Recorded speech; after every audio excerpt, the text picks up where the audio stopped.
मैं बेनती करदा है भाई हरनाम सिंह खालसा जी ਨੂੰ ਕਿਰਪਾ ਕਰਕੇ ਉਹ ਵੀ ਨਾਲ ਮੰਚ ਤੇ ਆਉਣ ਦੀ ਕਿਰਪਾਲਤਾ ਕਰਨ ਔਰ ਇੱਕ ਸ੍ਰੀ ਸਾਹਿਬ ਭੇਂਟ ਕਰਨ ਦੀ ਕਿਰਪਾਲਤਾ ਕਰਨ। ਬੋਲੇ ਸੋ ਨਿਹਾਲ।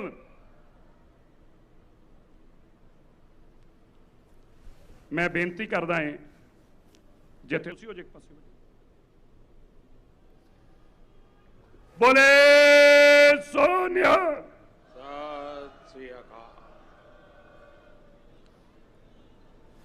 वाहेगुरु जी का खालसा, वाहेगुरु जी की फतह। मंचस्थ सभी महानुभाव, इस कार्यक्रम में उपस्थित सभी देवियों और सज्जनों और वर्चुअली दुनिया भर से जुड़े हुए सभी महानुभाव, गुरु तेग बहादुर साहब के 400वें प्रकाश पर्व को समर्पित इस भव्य आयोजन में मैं आप सभी का हृदय से स्वागत करता हूं। अभी शब्द कीर्तन सुनकर जो शांति मिली वो शब्दों में अभिव्यक्त करना मुश्किल है। आज मुझे गुरु को समर्पित स्मारक डाक टिकट और सिक्के के विमोचन का भी सौभाग्य मिला है। मैं इसे हमारे गुरुओं की विशेष कृपा मानता हूं। इसके पहले 2019 में हमें गुरु नानक देव जी का 550वां प्रकाश पर्व और 2017 में गुरु गोविंद सिंह जी का 350वां प्रकाश पर्व मनाने का भी सौभाग्य मिला था। मुझे खुशी है कि आज हमारा देश पूरी निष्ठा के साथ हमारे गुरुओं के आदर्शों पर आगे बढ़ रहा है। मैं इस पुण्य अवसर पर सभी 10 गुरुओं के चरणों में आदरपूर्वक नमन करता हूं।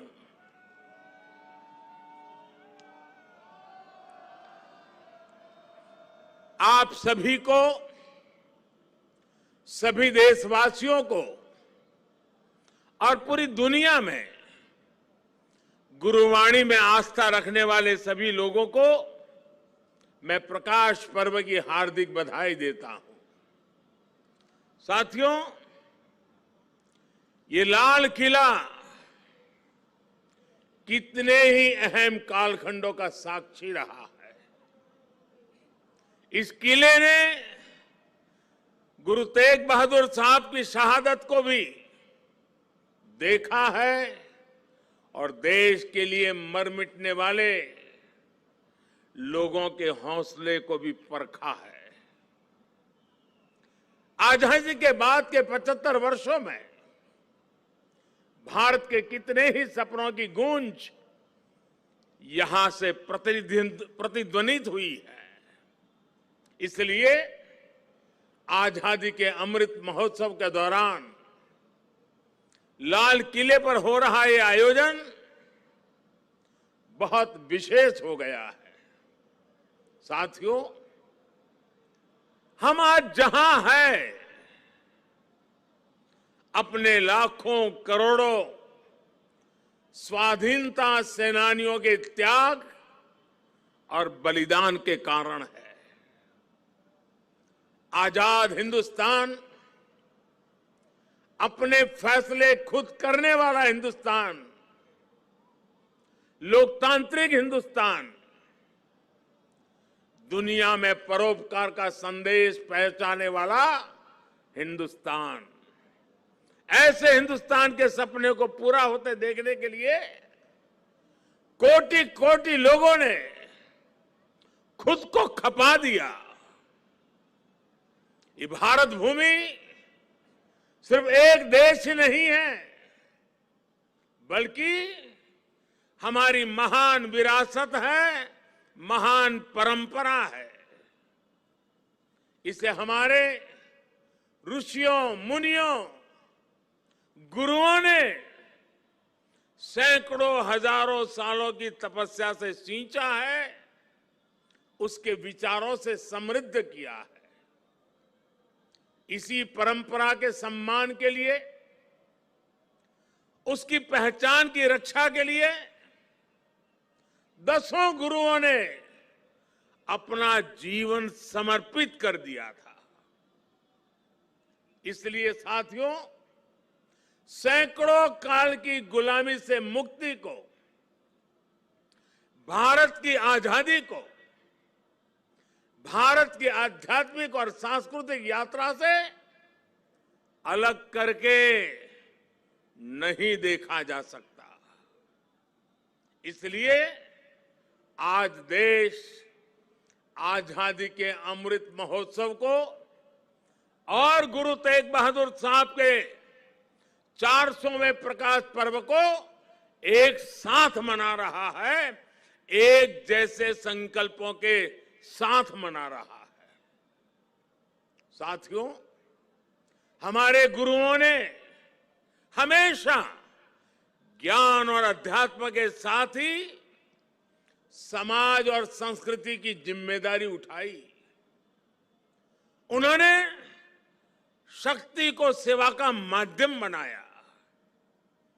जब गुरु तेग बहादुर साहब का जन्म हुआ था, तो गुरु पिता ने कहा था, दिन रक्ष संकट हरण, दिन रक्ष संकट हरण, यानी ये बालक एक महान आत्मा है, ये दिन दुखियों की रक्षा करने वाला, संकट को हरने वाला है। इसलिए श्री हरगोविंद साहब ने उनका नाम त्यागमल रखा। यही त्याग गुरु तेग बहादुर साहब ने अपने जीवन में चरितार्थ भी करके दिखाया। गुरु गोविंद सिंह जी ने तो उनके बारे में लिखा है, तेग बहादुर सिमरिए घर नौ निधि आवे धाई, सब थाई होई सहाय। अर्थात गुरु तेग बहादुर जी के सुमिरन से ही सभी सिद्धियां अपने आप प्रकट होने लगती हैं। गुरु तेग बहादुर जी का ऐसा अद्भुत आध्यात्मिक व्यक्तित्व था, वो ऐसी विलक्षण प्रतिभा के धनी थे। साथियों, यहां लाल किले के पास, यहीं पर गुरु तेग बहादुर जी के अमर बलिदान का प्रतीक गुरुद्वारा शीशगंज साहब भी है। ये पवित्र गुरुद्वारा हमें याद दिलाता है कि हमारी महान संस्कृति की रक्षा के लिए गुरु तेग बहादुर जी का बलिदान कितना बड़ा था।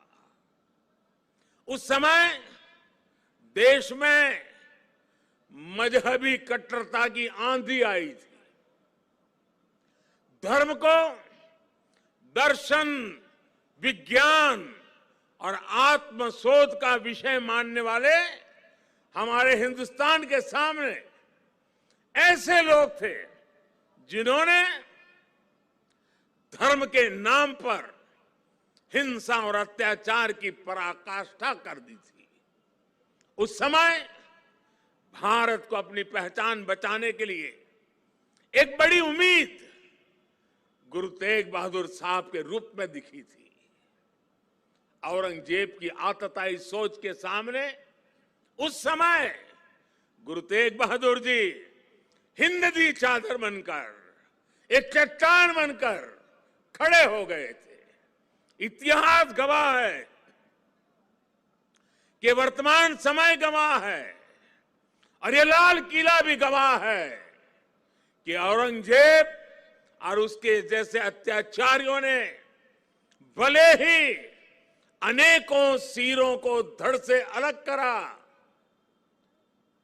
लेकिन हमारी आस्था को वो हमसे अलग नहीं कर सका। गुरु तेग बहादुर जी के बलिदान ने भारत की अनेकों पीढ़ियों को अपनी संस्कृति की मर्यादा की रक्षा के लिए, उसके मान सम्मान के लिए जीने और मर मिट जाने की प्रेरणा दी है।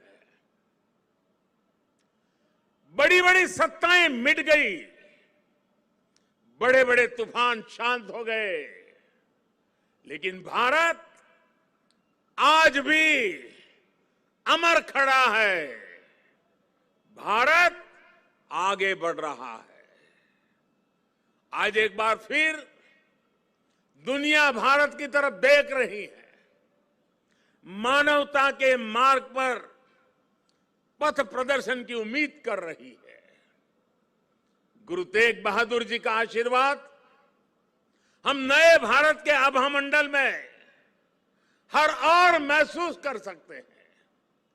भाइयों और बहनों, हमारे यहां हर कालखंड में जब जब नई चुनौतियां खड़ी होती है तो कोई न कोई महान आत्मा इस पुरातन देश को नए रास्ते दिखाकर दिशा देती है। भारत का हर क्षेत्र, हर कोना हमारे गुरुओं के प्रभाव और ज्ञान से रोशन रहा है।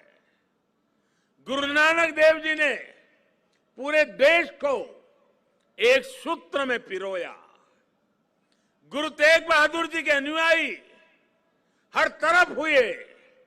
पटना में पटना साहिब और दिल्ली में रकाबगंज साहिब, हमें हर जगह गुरुओं के ज्ञान और आशीर्वाद के रूप में एक भारत के दर्शन होते हैं। भाइयों और बहनों, मैं अपनी सरकार का सौभाग्य मानता हूं कि उसे गुरुओं की सेवा के लिए इतना कुछ करने का अवसर मिल रहा है। पिछले वर्ष ही हमारी सरकार ने साहिबजादों के महान बलिदान की स्मृति में 26 दिसंबर को वीर बाल दिवस मनाने का निर्णय किया है।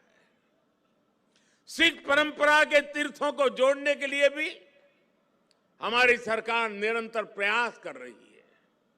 जिस करतारपुर साहिब कॉरिडोर की दशकों से प्रतीक्षा की जा रही थी, उसका निर्माण करके हमारी सरकार ने गुरु सेवा के लिए अपनी प्रतिबद्धता दिखाई है।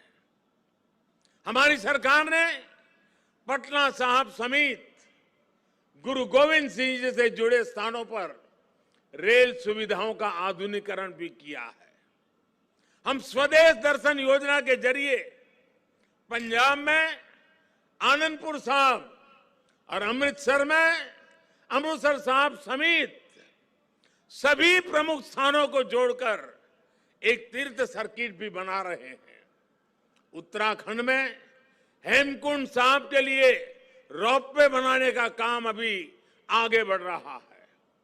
साथियों, श्री गुरु ग्रंथ साहिब जी हमारे लिए आत्म कल्याण के पथ प्रदर्शक के साथ साथ भारत की विविधता और एकता का जीवंत स्वरूप भी है। इसलिए जब अफगानिस्तान में संकट पैदा होता है, हमारे पवित्र गुरु ग्रंथ साहिब के स्वरूपों को लाने का प्रश्न खड़ा होता है, तो भारत सरकार पूरी ताकत लगा देती है। हम न केवल गुरु ग्रंथ साहिब के स्वरूप को पूरे सम्मान के साथ शीर्ष पर रखकर लाते हैं, बल्कि संकट में फंसे अपने सिख भाइयों को भी बचाते हैं। नागरिकता संशोधन कानून ने पड़ोसी देशों से आए सिख और अल्पसंख्यक परिवारों को देश की नागरिकता मिलने का रास्ता साफ किया है। ये सब इसलिए संभव हुआ है क्योंकि हमारे गुरुओं ने हमें मानवता को सर्वोपरि रखने की सीख दी है। प्रेम और सौहार्द हमारे संस्कारों का हिस्सा है। साथियों, हमारे गुरु की वाणी है, भय काहू को देत नहीं, भय काहू को देत नहीं, नहीं भय मानत आन, कह नानक सुनी रे मना, ज्ञानी ताही बखानी। अर्थात ज्ञानी वही है जो न किसी को डराए और न किसी से डरे। भारत ने कभी किसी देश या समाज के लिए खतरा नहीं पैदा किया। आज भी हम पूरे विश्व के कल्याण के लिए सोचते हैं, एक ही कामना करते हैं। हम आत्मनिर्भर भारत की बात करते हैं तो उसमें पूरे विश्व की प्रगति लक्ष्य का सामने रख करके हम करते हैं। भारत विश्व में योग का प्रसार करता है तो पूरे विश्व के स्वास्थ्य और शांति की कामना से करता है। कल ही मैं गुजरात से लौटा हूं, वहां विश्व स्वास्थ्य संगठन के पारंपरिक चिकित्सा के ग्लोबल सेंटर का उद्घाटन हुआ है। अब भारत विश्व के कोने कोने तक पारंपरिक चिकित्सा का लाभ पहुंचाएगा, लोगों के स्वास्थ्य को सुधारने में अहम भूमिका निभाएगा। साथियों, आज का भारत वैश्विक द्वंद्वों के बीच भी पूरी स्थिरता के साथ शांति के लिए प्रयास करता है, काम करता है। और भारत अपनी देश की रक्षा सुरक्षा के लिए भी आज उतनी ही दृढ़ता से अटल है। हमारे सामने गुरुओं की दी गई हुई महान सिख परंपरा है। पुरानी सोच, पुरानी रूढ़ियों को किनारे हटाकर गुरुओं ने नए विचार सामने रखे। उनके शिष्यों ने उन्हें अपनाया, उन्हें सीखा। नई सोच का ये सामाजिक अभियान एक वैचारिक इनोवेशन था। इसलिए नई सोच, सतत परिश्रम और 100% समर्पण, ये आज भी हमारे सिख समाज की पहचान है। आजादी के अमृत महोत्सव में आज देश का भी यही संकल्प है। हमें अपनी पहचान पर गर्व करना है, हमें लोकल पर गर्व करना है, आत्मनिर्भर भारत का निर्माण करना है। हमें एक ऐसा भारत बनाना है जिसका सामर्थ्य दुनिया देखे, जो दुनिया को नई ऊंचाई पर ले जाए। देश का विकास, देश की तेज प्रगति, ये हम सबका कर्तव्य है। इसके लिए सबके प्रयास की जरूरत है। मुझे पूरा भरोसा है कि गुरुओं के आशीर्वाद से भारत अपने गौरव के शिखर तक पहुंचेगा। जब हम आजादी के 100 साल मनाएंगे तो एक नया भारत हमारे सामने होगा। गुरु तेग बहादुर जी कहते थे, साधो साधो गोविंद के गुण गाओ, मानस जन्म अमोल कपायो, व्यर्था काहे गवाऊं। इसी भावना के साथ हमें अपने जीवन का प्रत्येक क्षण देश के लिए लगाना है, देश के लिए समर्पित कर देना है। हम सभी मिलकर देश को विकास की नई ऊंचाई पर ले जाएंगे। इसी विश्वास के साथ आप सभी को एक बार फिर हार्दिक शुभकामनाएं देता हूं। वाहेगुरु जी का खालसा, फतेह।